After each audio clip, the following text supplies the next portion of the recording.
Hello everyone, అందరూ Christmas బాగా celebrate చేసుకున్నారా? నేనైతే మంచిగా సెలబ్రేట్ చేసుకున్నాను. అది కూడా ఒక 4 టైప్ ఆఫ్ వెరైటీస్ చేశాను. దాంట్లో ఫస్ట్ వన్ వచ్చేసి నేను లాస్ట్ వీడియోస్లో పెట్టాను కదా, నేను తందూరి చికెన్ చేశాను అనేసి.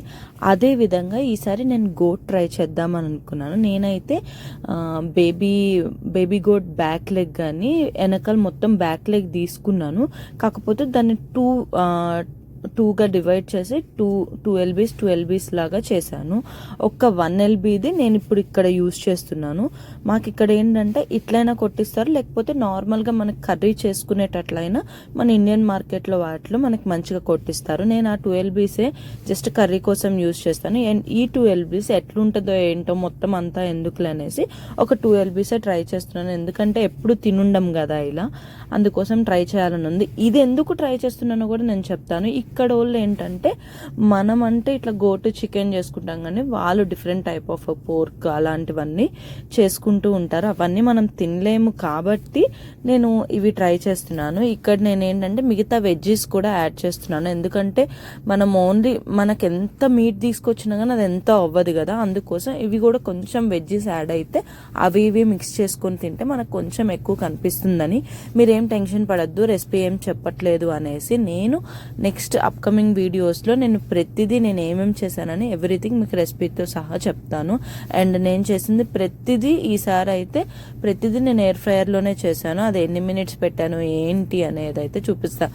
లిటరల్లీ ఇది ఒక్కటైతే నాకు లిటరల్లీ 4 hours నుంచే 4.5 hours పట్టింది. ఓ మై గాడ్, అది అవుతూనే ఉంది. పైగా మటన్ అయ్యేసరికి ఇంకా టైం ఎక్కువ పట్టింది.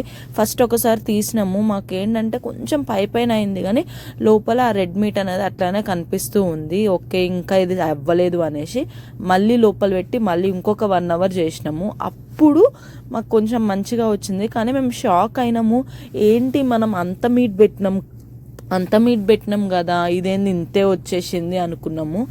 నాకు అనిపించిన విషయం ఏంటంటే మటన్ దగ్గరికి వచ్చేసరికి మనం ఇలా చేసుకోకుండా నార్మల్ కర్రీ లాగా అయితేనే క్వాంటిటీ ఎక్కువ ఉంటుందని. ఎందుకంటే నేను ఈ 4 LBస్కి నేను లిటరల్లీ ఒక $60 స్పెండ్ చేసిన అనుకుంటా.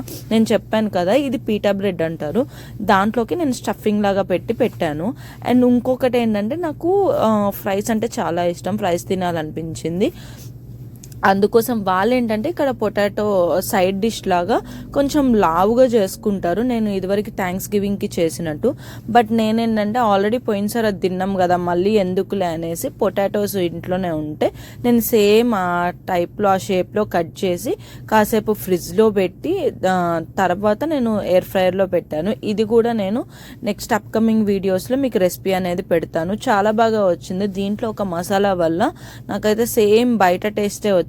బయట యాక్చువల్లీ పొటాటో ఫ్రైస్ అంటేనే అన్హెల్దీ అని తెలుసు కదా, అలాంటిది ఇంకా బయట తింటే ఇంకా అన్హెల్దీ అని నేను ఇంట్లోనే మోస్ట్లీ చేసుకోవడానికి ట్రై చేశాను. బాగుంది, చాలా మంచిగా అనిపించింది నాకు.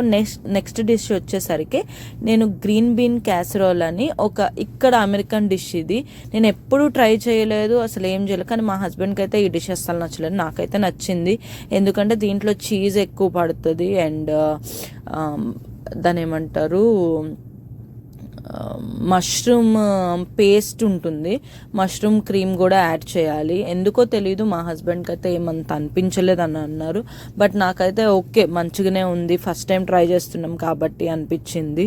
అండ్ ఇది కూడా నేను మొత్తం అసలు ఈ 3 dishes మొత్తం నేను ఎయిర్ ఫ్రైయర్లోనే చేసినాను. అందుకే నాకు కొంచెం టైం ఎక్కువ పట్టింది. ఎందుకంటే లిటరలీ నాకు గోట్ అవ్వటానికి ఒక 4.5 hours పట్టింది. మళ్ళీ ఇవి రిమైనింగ్ ఒక 20 minutes 30 minutes అట్లా పట్టింది. అట్లా నాకు కొంచెం టైం ఎక్కువైంది. చూసారు కదా, మొత్తం అయితే ఇది ఇట్లా ఉంది. బయట ఏంటంటే జస్ట్ పైన లేయర్ లాగా కట్టింది, లోపలికి వచ్చేసరికి మనకు మొత్తం క్రీమీగా అండ్ బీన్స్ తగులుకుంటా నాకైతే మంచిగానే ఉంది.